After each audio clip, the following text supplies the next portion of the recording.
How's it going, guys? Back with another video. We're going to be playing a quick nine out at Valley View Disc Golf Course. This course is kind of a hard one to film, so you'll see a little bit of some shots where you can't totally see them land, anything like that.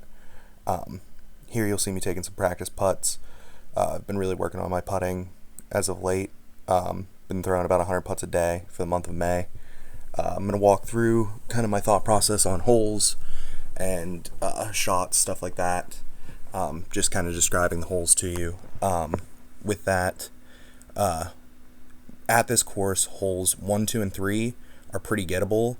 4 is the most impossible hole I've ever seen in my entire life. And then you get a little break with 5, and then 6 is just a nightmare again. But then 7, 8, and 9 are what make this entire course worth it, in my opinion. They're amazing holes. So we're gonna get through it together, and we'll see what we got going here.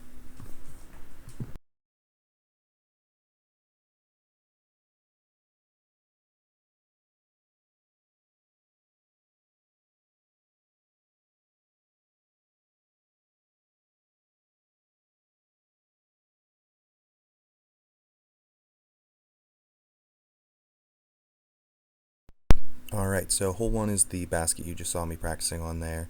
It is a 260 par 3. Everything out here is, it's just a tunnel shot from up in the top there. I go with a fairway driver and get a nice flare skip around the corner. Really nice shot. Leaves me to about, 20-ish feet down the hill, 25 feet down the hill. I'm going to be throwing 2 putts on every hole just to get in putting practice, like I said. And you'll see I bang it, so we start out with a birdie, really nice. And we will go on to hole 2, which is a 219 par 3. I'm going to throw like a little flex shot around this initial tree. It opens up really nice for a forehand, but I've been working on a flex shot with a more overstable disc.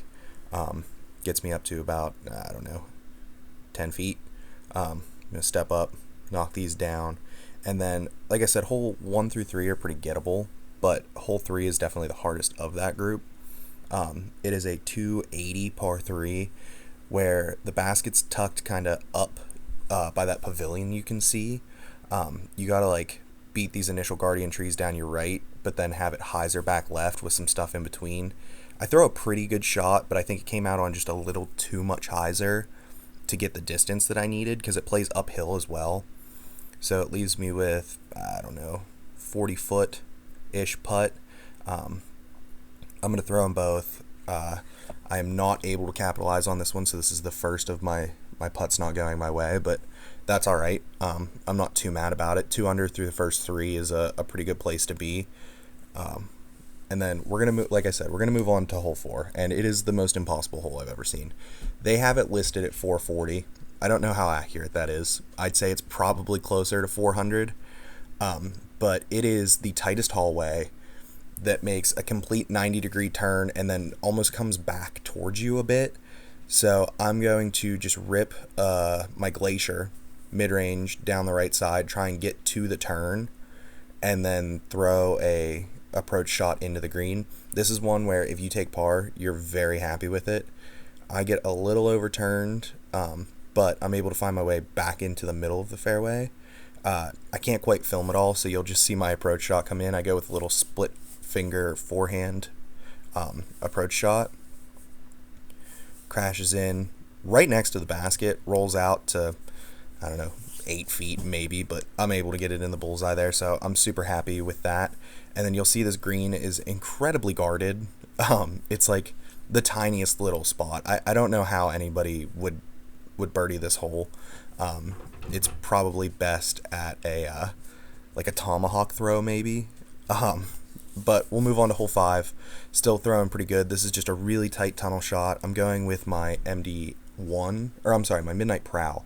And this is a 365-foot hole, so I get a little flip up and turn, get it just past the basket, comes down the hill a little bit, but still leaves me 22-ish feet up the hill.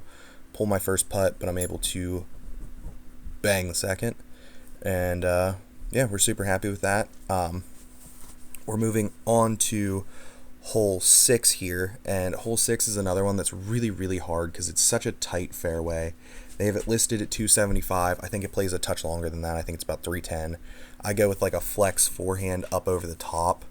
I all but hit the fairway. You guys are looking down the fairway at the basket. I am just behind this tree here, so I have like a little outside route. I'm going to try and split finger a forehand down this outside route, and I just overturn it a little bit too much. Leaves me about 15 feet, but I am in the bushes throwing over a bush. So I'm going to go with my putters upside down and see if I can get it to drop real hard in there.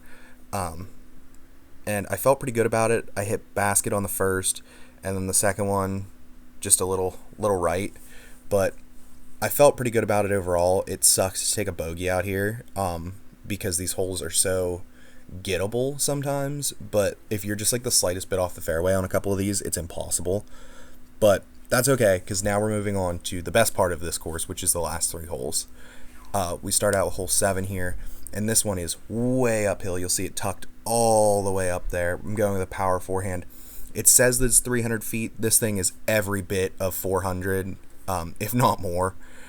So I put myself in a decent spot. I'm about 35 feet, maybe 40. I'm just going to throw little up shots, give them a bid. Got really close on the first one. And then the second one, not quite as good, but still pretty decent up there. So I've got 2 tap-in pars. You'll see the first one stuck right underneath the basket there. And that'll move us on to hole 8. Hole 8 is another one where you can't really see the basket off the tee. You're throwing a little flex forehand and hoping that it bites right. It's super uphill and then finishes even farther right up the hill. So I go with like a little flex line. Can't see it, so I'm thinking it's good. I hit my line, and it is good. I leave myself about 15 feet uphill here. First putt, leave it low because I suck at putting. Second putt, player 2 always makes a shot. And just a quick little shout out to Chiplock Disc Golf. If you guys ever need another guy to come and shoot with you, obviously I'm around. And this is the piece de resistance at this course. This is 330 feet downhill, huge top of the world shot. I go with like a nice Skywalker 2 forehand, leaves me to about 28 to 30 feet, give or take. I'm going to step up, finish the round off hot with a ching.